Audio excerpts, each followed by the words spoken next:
यानी भारत ने जो कहा था उसको कर दिखाया। एयर स्ट्राइक की न सिर्फ पीओके में बल्कि पाकिस्तान के अंदर भी। और सबसे बड़ी बात यह है कि 9 ठिकानों को जो है वो निशाना बनाया गया। 90 से ज्यादा आतंकी मारे गए। इस तरह की खबर निकल कर सामने आ रही है। 10 बजे इंडियन आर्मी की इस बाबत पीसी भी है।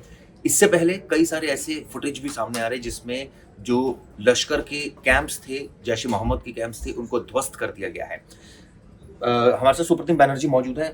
सुप्रतिम भाई, ये बताइए कि अब इस मामले में पाकिस्तान ने भी धमकाया है। उसने कहा है कि वो भी एयर स्ट्राइक करेगा। देखिए, एक हर मोर्चे पर लड़ाई चल रही है। ये सिर्फ एयर स्ट्राइक की बात नहीं है। कूटनीतिक मोर्चे पर भी पाकिस्तान पर बहुत घनघोर दबाव है। अमेरिका से लेकर तमाम जो सुपर पावर्स हैं, चाहे वो रशिया हो, अमेरिका हो, यहाँ तक कि वेस्टर्न कंट्रीज हो, बाकी उन सारे लोगों ने भारत के कॉज का समर्थन किया है। तो पाकिस्तान पर एक चारों तरफ का एक जबरदस्त दबाव है और मुझे नहीं लगता है कि पाकिस्तान ऐसी कोई बेवकूफ़ी या हिमाकत करेगा कि वो इसका कोई रिटेलिएशन करने की हालांकि कोशिश भारत ने करे। साफ किया है कि उनका निशाना सैनिक नहीं थे और ना ही आम नागरिक थे, बल्कि सिर्फ आतंकी थे और आतंकी कैंप्स थे।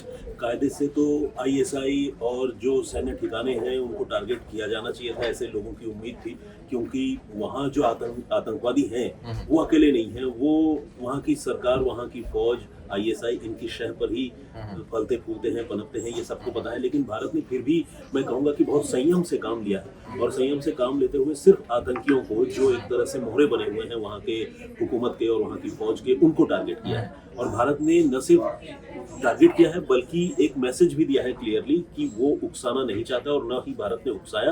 भारत के साथ ज्यादती हुई तो भारत ने उसका बदला लिया। ये रिटेलिएशन है और रिटेलिएशन भी मुल्क के खिलाफ, पाकिस्तान के खिलाफ या फौज के खिलाफ नहीं है, बल्कि आतंकियों के खिलाफ है। तो देखा जाए तो भारत ने इतने संयम से, इतने धैर्य से काम लिया है कि मुझे लगता है शायद ही दुनिया का कोई ऐसा देश होगा जो इतना पेशेंटली इस तरह के मामलों को डील करेगा। लेकिन हम तो ये सोच रहे थे कि आज मॉक ड्रिल होगी, ये तो उससे पहले ही एक ऐसा रात में कांड हो गया। यानी 1:30 बजे के आसपास एयर स्ट्राइक कर दी है, तो किसी ने सोचा भी नहीं था कि इस तरह की घटना होगी। चिराग, देखिए, जैसा हम पहले भी वीडियो में डिस्कस कर रहे थे। बिल्कुल, देखिए चिराग, यही तो जब इस तरह की कार्रवाइयाँ होती हैं या मान लीजिए जंग के हालात बनते हैं तो बहुत सारी चीज़ें अनप्रेसिडेंटेड होगी। ऐसा नहीं है कि कोई शेड्यूल बना हुआ है, कोई प्रोग्राम है और उसके मुताबिक ये चीज़ें चलेंगी। मॉक ड्रिल तो खैर एक प्रैक्टिस का हिस्सा है और वो आज बहरहाल होगी भी और होनी भी चाहिए, क्योंकि इसके बाद मॉक ड्रिल की शायद ज़रूरत पड़े और ऊपर वाला करे की ज़रूरत न पड़े।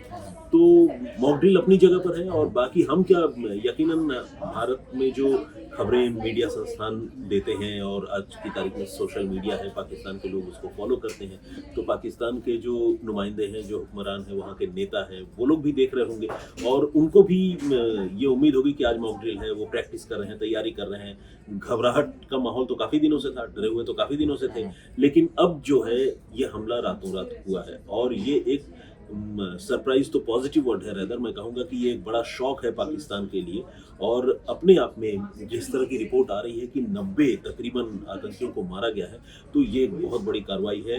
और 90, हालांकि पाकिस्तान की तरफ से और बहुत क्लेम किए जा रहे हैं, लेकिन वो चूंकि कोई कंफर्मेशन नहीं, देखिए, हम क्लेम उसको बहुत किए जा रहे हैं। कोई कह रहा है कि किसी बच्चे को मार दिया, कोई कह रहा है कुछ हो गया। तो ये बेसिकली अंतर्राष्ट्रीय मंच पर ध्यान भटकाने की कोशिश है और ये विक्टिम कार्ड खेलने वाली जो बात है। पाकिस्तान, देखिए, पूरी दुनिया जानती है कि आतंकवाद को बढ़ावा देता है। खुद वहाँ के नेता इस बात को 100 बार कबूल कर चुके हैं। फिर भी जितनी बार आप बोले पाकिस्तान को कि भाई आप आतंकवाद को बढ़ावा दे रहे हो, तो कहे हम तो सबसे बड़े विक्टिम है जी, हमारे साथ तो सबसे ज्यादा हुई।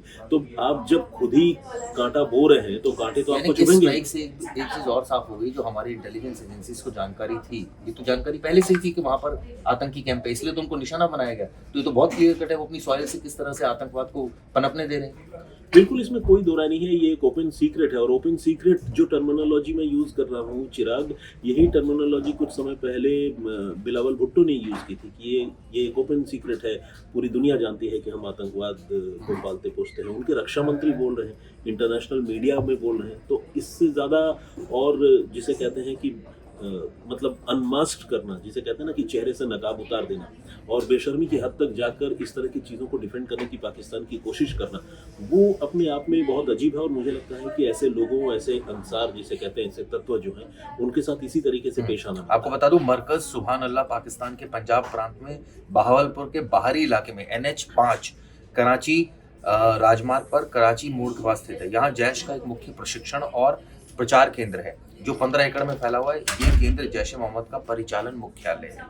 14 फरवरी को पुलवामा सहित कई आतंकी योजनाएं यहीं से मतलब एक तरह से अंजाम दिया गया था, योजना यहीं बनाई गई थी और अब इसको भी ध्वस्त किया गया है। बिल्कुल, देखिए जैश ए मोहम्मद जहाँ तक पूरी दुनिया जानती है, मौलाना मसूद अजहर, मौलाना मसूद अजहर, उसका ये आतंकी संगठन है और एक नहीं बल्कि मुझे तो लगता है कि भारत में कई आतंकी हमलों में ये ट्रेटर के तौर पर, कॉन्स्पिरेटर के तौर पर ये आदमी शामिल रहा है। और एक बार आपको पता है वो कांधार हाईजैक भी इसकी वजह से ही हुआ था। तो कुल मिलाकर ये भारत का पुराना दुश्मन है और अंतर्राष्ट्रीय आतंकी है, डेजिग्नेटेड टेररिस्ट है ये।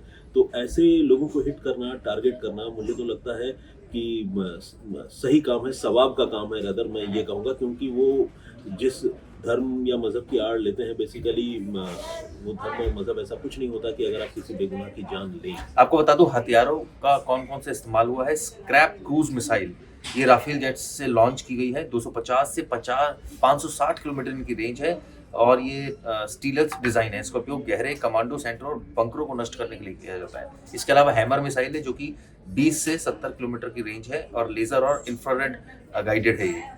इसके अलावा ब्रह्मोस मिसाइल का भी इस्तेमाल किया गया है। स्पाइस 2000 और पोपाया बम का इस्तेमाल किया गया है। ड्रोन आधारित माइक्रो मिन्यूशियस का भी इस्तेमाल हुआ है। और इससे अब क्या क्या नुकसान हुए भी आपको बता दूं। ढांचागत विनाश हुआ है, आतंकियों को नुकसान हुआ है, मनोवैज्ञानिक इनके ऊपर प्रभाव पड़ेगा और ऑब्वियसली पाकिस्तान की अजीबोगरीब प्रतिक्रिया भी सामने आ रही है। बिल्कुल, कह रहा है कि मैं तो अब पाकिस्तान इसे बदला लेने की बात कर रहा, कह रहा है कि उकसावे की कार्रवाई है और वो ये कह रहा है कि बगैर उकसावे के भारत ने कर दिया। अब हमारे यहाँ आकर अगर पाकिस्तान के आतंकी 26 बेगुनाह लोगों की जान ले लें और वो भी नाम और धर्म पूछ कर, ऐसे लोग जो सैलानी थे, जो जिसे कहते हैं ना कि सॉफ्ट टारगेट, जिनका कोई लेना देना नहीं, जो सिविलियन थे, उनको आपने टारगेट किया और इसके बाद आप कह रहे हैं कि ये बगैर उकसावे की गई कार्रवाई है। तो मुझे लगता है कि इससे ज़्यादा बेशर्मी और इससे ज़्यादा ढिठाई से किसी बात को पकड़कर चलना, ये और क्या हो सकता है। अभी यूएनएससी में बैठक हुई थी कल, आपको पता होगा, और उस बैठक में भी पाकिस्तान को मुंह की खानी पड़ी। पाकिस्तान ने इस बैठक के लिए जो है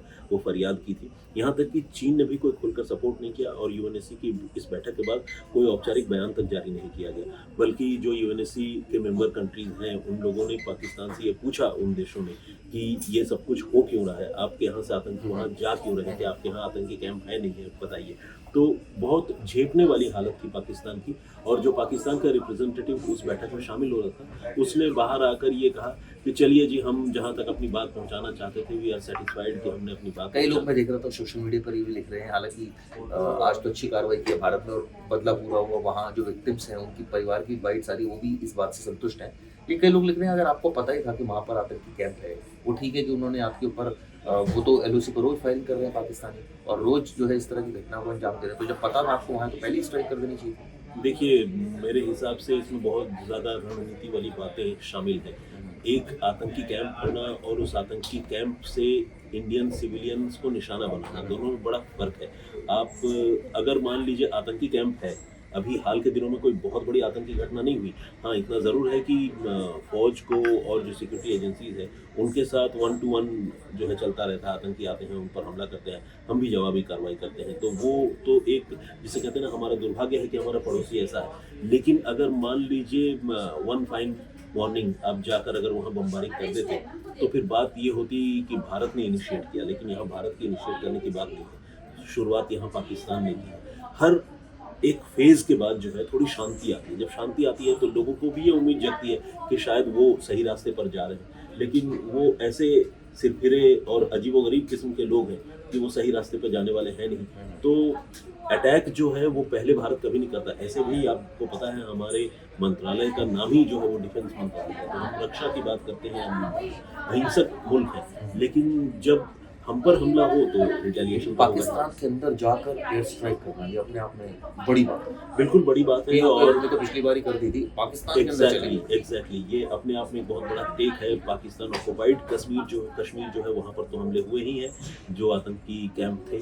बहावलपुर जो है वो तकरीबन एलओसी से बता रहे हैं कि 100 किलोमीटर अंदर की वो जगह है, तो 100 किलोमीटर अंदर इन्फिल्ट्रेट करके पाकिस्तान में आतंकी कैंप को नष्ट करना, ये अपने आप में भारतीय फौज की जो ताकत है, जो प्रिसिशन है किसी हिट टारगेट को हिट करने का, जो प्लानिंग है, उसकी निशानी है और उसका सबूत है। पूरी दुनिया ने ये देखा है कि भारत जो कहता है वो करता है। लेकिन आप देखिए कि इसमें इनके सारे रडार सिस्टम फेल हो गए, मिसाइल और हमारे जो जेट हैं वो अंदर गए, हमला किया, वापस आ गए।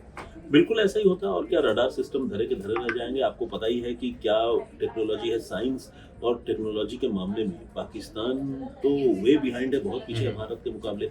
जो परमाणु हथियार हैं वो भी आपको पता है चोरी के परमाणु हथियार हैं, टेक्नोलॉजी ही चोरी की है। तो इस तरह की बहुत सारी चीज़ें हैं। भारत के साथ जो है पाकिस्तान का कोई मुकाबला नहीं है। ये पाकिस्तान की आवाम भी ये बात मानती है। आप कभी वहाँ के यूट्यूब चैनल देखें, लोग खुलकर बात करते हैं, बताते हैं कि, और लोग ये भी कहते हैं कि फर्जी उलझने की जरूरत नहीं है, आप अपनी तरक्की पर ध्यान दो। लेकिन वहाँ की फौज और आईएसआई का सारा काम ही जो है आतंकवाद फैलाने के इर्द गिर्द चलता है। बिल्कुल ठीक कहा सुप्रीम जी ने कि उनका काम ही यही है और इसी वजह से भारत ने एयर स्ट्राइक की है।